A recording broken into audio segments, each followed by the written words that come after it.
হ্যাঁ, তো আমি এই যেমন ধরেন এই মেশিনটা শেকিং, আমি বলতে চাচ্ছিলাম যে মেশিনটা কোনো শেকিং নেই।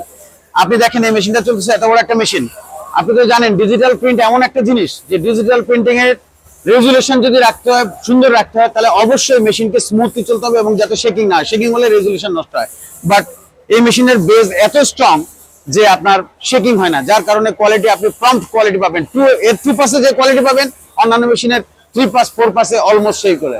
তো সব মিলিয়ে ফিডারের কোয়ালিটি এবং সার্ভিস। আর আফটার সেল সার্ভিস সম্পর্কে যদি বলি, আলহামদুলিল্লাহ, আমি নাম উল্লেখ করছি না, শিপন ভাই আছে, ফারুক ভাই আছে, ইভেন দেন আপনার আমার মোশারফ ভাই নিজে মনে করেন যে রাত 10টা হোক 12টা একটা, হ্যাঁ বেশি রাতে গেলে অনেক সময় বলে যে ভাই কালকে সকালে পাঠাবো, কিন্তু আফটার সেল সার্ভিস যে এত সুন্দর। আর আমি তো অ্যাকচুয়ালি কোম্পানি সুইচ করছি, আগে হাসান ট্রেনের মেশিন ইউজ করতাম বা অন্য কোম্পানির মেশিন ইউজ করতাম। কোম্পানি সুইচ করার মূল কারণ হচ্ছে আফটার সেল সার্ভিস।